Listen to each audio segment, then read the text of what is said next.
اچھا، اس کے علاوہ ایک میرا دوسرا سوال ہے قاسم سلیمانی کے حوالے سے، کہ بہت سارے جی دوستوں کے ساتھ ہم بیٹھتے ہیں تو وہ کہتے ہیں کہ جیسے داعش کو ختم کرنے میں اس کا بڑا کردار تھا، تو اس کے حوالے سے آپ کیا کہنا چاہیں گے کہ اس کا کیا کردار تھا قاسم سلیمانی کا داعش کو ختم کرنے میں؟ تو یہ صحیح نہیں ہے، داعش کو ختم کرنے میں اس کا کردار کوئی خاص نہیں تھا. داعش کو جو ختم کیا، داعش بنا اس لیے کہ دیکھیں جب شام میں بشار اسد کے خلاف تحریک چلی، پہلے شروع میں یہ تحریک سیکولر تحریک تھی. لوگ جمہوریت چاہتے تھے، انتخابات چاہتے تھے.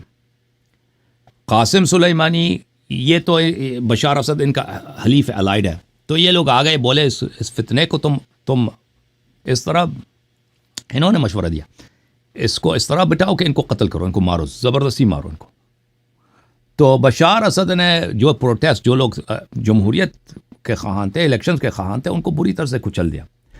تو لوگ مجبور ہو گئے، جب دیکھا کہ یہاں پہ ہماری بات نہیں مانی جاتی، تو بہت ساروں نے اسلحہ اٹھا دیا بشار اسد کے خلاف. اور اس میں بہت سارے لوگ کون تھے؟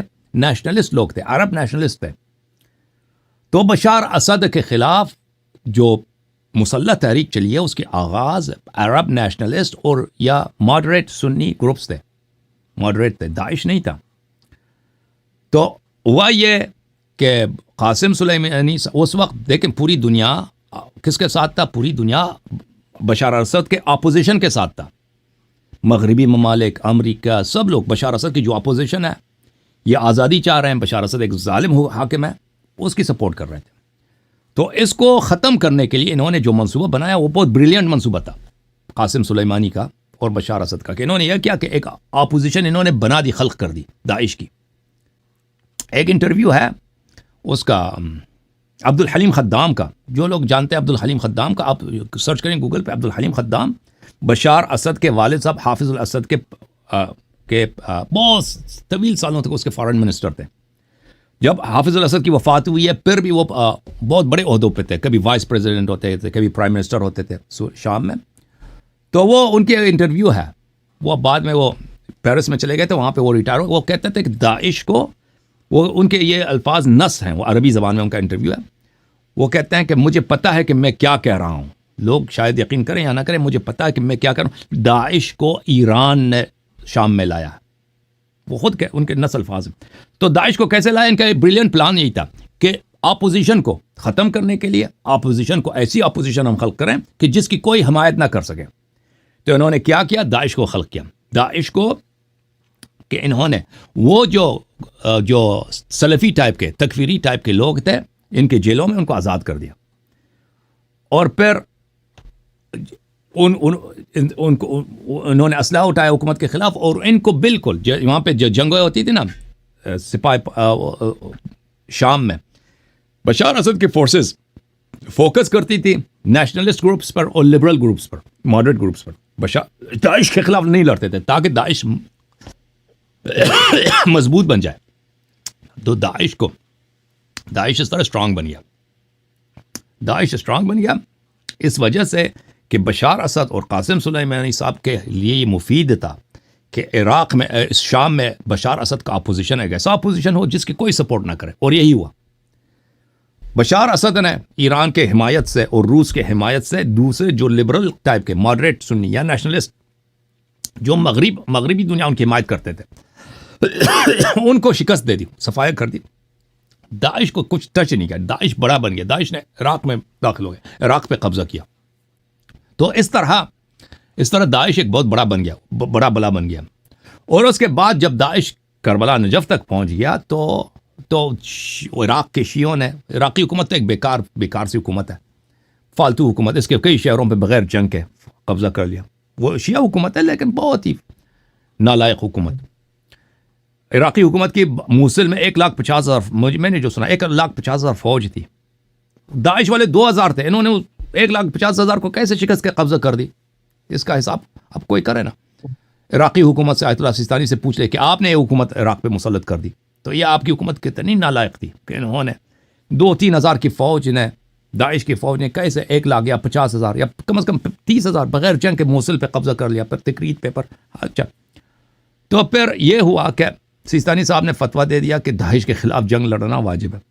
تو اس کا نتیجہ یہ ہوا یہ ایران نے اس کا خوب فائدہ اٹھایا. ایران نے وہاں پہ پہلے جو عراق میں ایران کا کوئی پیراملٹری فورس نہیں تھا, انہوں نے اپنے پیراملٹری فورسز بنا دیا حشد کے نام سے, کہ ان کا یہ دیکھیں اب پاکستان میں دیکھیں اگر یہاں پہ پیراملٹری فورسز ہوں جن کا کمانڈ تہران سے کیا جاتا ہو, جن کی وفاداری تہران سے ہو, پاکستان میں نہ ہو ان کا کنٹرول, پاکستانی فوج یا پاکستانی صدر کے پاس نہ ہو, وہ تو پاکستان میں حرج مرج ہو جائے گا نا. پاکستان میں تو کوئی قانون ہی رہے گا کہ آپ کی آدھی فوج جو ہے وہ کسی اور ملک کے آدمی ہے. تو عراق میں یہی ہوا. تو قاسم سلیمانی نے اس کا بڑا فائدہ اٹھایا داعش کا, کہ عراق میں انہوں نے عراق پہ قبضہ کر لیا. کس نام پہ کہ ہم داعش سے لڑ رہے ہیں, اور داعش سے لڑنا ان کا مقصد نہیں تھا. ان کا مقصد یہ تھا کہ عراق پہ ہم قبضہ کر لیں. ان دو باتوں میں فرق ہے. داعش کے ساتھ جو اصل جنگ کی ہے عراقی فوج نے کی ہے, ایک شیعہ فوج ہے, اور اس عراقی فوج کی جو سپورٹر تھے, جو مشیر تھے, وہ امریکی فوج تھے. جو حقیقت اگر بتایا جائے نا, جو موصل کا جنگ ہے, موصل کا جنگ اتنا شدید جنگ ہے کہ آپ میں نے مختلف آرٹیکلز پڑھے ہیں جنہوں نے اپنی آنکھوں سے دیکھے ہیں کہ وہ جیسے ورلڈ وار 2 میں اسٹالن گراڈ کا جو جنگ تھا جتنا شدید, یعنی جرمن اور رشین فورسز کا, سوویت یونین کے فورسز کا, گلی گلی میں, محلے میں, ہر محلے میں جنگ, ہر گلی میں جنگ, ہر گھر, ہر بلڈنگ کے سامنے جنگ کرنا, اسی طرح جنگ تھا. یہ کس نے جنگ لڑی ہے؟ تو وہاں پہ 2 لوگ تھے, عراقی فوج اور امریکی مشیر تھے اور امریکی ایئر فورس تھا. جو حقیقت میں جن لوگوں نے شکست دی ہے, ایران کے پاس تو کوئی ایئر فورس ہے نہیں نا. ایران کے پاس کیا ہے؟ ایران کے پاس یہی ہے عراق میں کہ وہ کسی کو اسلحہ دے دے, اپنے گروپوں کو آدمی, ان کے ایرانی جو گروپ ہے, ایران کے زیر اثر جو گروپ ہے, ان کی اتنی خواہش نہیں تھی کہ وہ اس سے لڑیں, داعش سے لڑیں. ان کی خواہش یہی تھی کہ زیادہ سے زیادہ ہمارے گروپس کی تعداد بڑھ جائے اور ہم آرگنائز ہو جائیں اور عراق پہ ہمارا قبضہ مکمل ہو رہا. ابھی تک عراق پہ ان کا قبضہ جاری ہے, ابھی تک وہ پیراملٹری فورسز عراق میں موجود ہیں. تو آخر تک دیکھیں امریکی کی فوج 2011 میں عراق سے نکل گئے, 2009 میں عراقی حکومت نے جو ہے اگریمنٹ نہیں کیا کہ اب امریکی فوج یہاں پہ رہے. تو 2011 تک یہ نکل گئے عراق سے.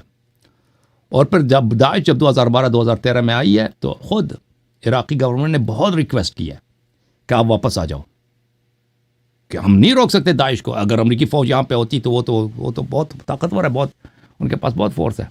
تو امریکہ نے قبول, اس وقت براک اوباما کا صدارت کا زمانہ تھا, انہوں نے قبول نہیں کیا, لیکن انہوں نے مشیر بھیجے اور ایئر فورس کا ایئر سپورٹ دے دی, ان کو ایئر سپورٹ دی. تو یہ ایئر سپورٹ جو تھا کافی مؤثر تھا اس جنگ میں. اب لوگ جو ہے نا کہیں گے کہ بھائی ہم نہیں مانتے. بہرحال میں کوئی ایکسپرٹ نہیں ہوں اس مسئلے پہ, میرے پاس فرسٹ ہینڈ نالج نہیں ہے. جو میں نے رپورٹس پڑھی, جو تجزیہ ہے وہی ہے. جی سر. قاسم سلیمانی دیکھیں, قاسم سلیمانی جو ہے وہ حقیقت میں داعش کو شام میں لانے والا خود قاسم سلیمانی تھا. اس کے اور القاعدہ کو بھی عراق میں لانے والا خود قاسم سلیمانی تھا. اور اس نے بڑی خیانت کی ہے شیعوں کے ساتھ, بڑی خیانت کی ہے شیعوں کے ساتھ. اور اس کے جرائم میں ایک جرم یہی ہے کہ سامرہ میں عسکریین علیہم الصلاۃ والسلام کے قبہ مبارک کو جو اڑایا گیا ہے اس میں ایران ملوث ہے. جی سر, مزید بولیں. بس یہی جاننا تھا. تھینک یو سر, اللہ آپ کو جزائے خیر دے. اللہ آپ کو سلام.